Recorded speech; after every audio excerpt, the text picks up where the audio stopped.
আসসালামু আলাইকুম। আশা করি সবাই সবাই ভালো আছেন। তো যদি ভিডিওটা ভালো লাগে অবশ্যই শেয়ার করবেন, লাইক করবেন, কমেন্ট করবেন। আর ভিডিওটা ভালো না লাগলে অবশ্যই ডিসলাইক করতে পারেন, সমস্যা নেই। তো এখন হলো আপনাদের এই একটা হলো সূত্র দেখাবো, সেটা হলো যে আপনার এই মাই খাতা যেটাকে বলে, অনেকে মাই খাতা বলে, অনেকে আপনার মেয়ে খাতা বলে, হুম, অনেকে মৌসুমী হাতা বলে, অনেকে রুমাল হাতা বলে, যে যেটাই বলে, তবে আমাদেরও মানে বলে অভ্যস্ত মাই খাতা। তো মাই খাতাটা কিভাবে কাটতে হবে, আমি এই যে দুইটা পার্ট আমি স্পষ্ট বুঝাই দিতেছি।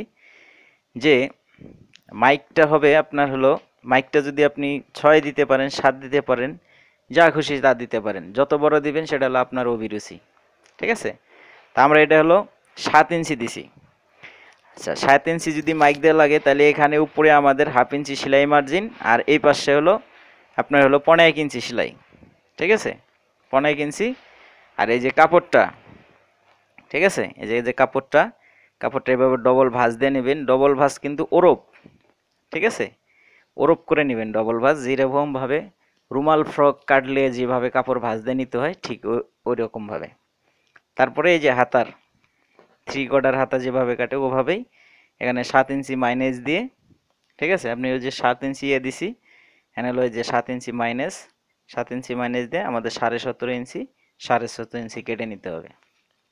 কেটে নেওয়ার পরে তারপরে ওই কাপড়টা ভাঁজ দিয়ে নিয়ে তারপরে হলো আপনার হলো যে এই ইয়েটা এভাবে 17.5 মেপে, তারপরে এই যে আমাদের এই যে 17.5 মেপে তারপরে নিতে হবে। আর সেকেন্ডত এই হাতাটা কাটার পরে এটা হলো যে এই যে ইয়াগুলো যে কাটবেন, এই যে এই যে এই রাউন্ডটা যে আসবে বা এই সোজাটা যে আসবে, এটা হলো যে এইভাবে দিয়ে ধরে রাখবেন। মানে এই কোণার সাথে এটা মিলবে, এই কোণার সাথে এটা মিলবে। যদি এটার সাথে এটা মিলে তাহলে আপনার এটা আর বাঁকা তারা হবে না। ঠিক আছে? তো আর হাতা এমনি উপরের পাটটা এমনি হাতা যেরকম ভাবে কাটে ওরকমই লং যা হবে তাই, মানে লং এর মাপটা নিয়ে আর মাইকটা কয় ইঞ্চি দিবেন সেটার উপরে একটা ডিপেন্ড করে। যদি আপনি 7-8 দিতে পারেন, ঠিক আছে, আপনি ইয়েও দিতে পারেন, 6 ইঞ্চিও দিতে পারেন, 5 ইঞ্চিও দিতে পারেন, তো 7 ইঞ্চিও দিতে পারেন। তো আমরা এটা 7 ইঞ্চি দিছি। তো এইভাবে হলো আসলে এটার সূত্রটা এরকম, এইভাবেই কাটতে হয়। ঠিক আছে? আহ, আশা করি ভিডিওটা ভালো লাগছে। আর যদি ভালো লাগলে অবশ্যই লাইক করবেন, কমেন্ট করবেন, শেয়ার করবেন বন্ধুদের সাথে।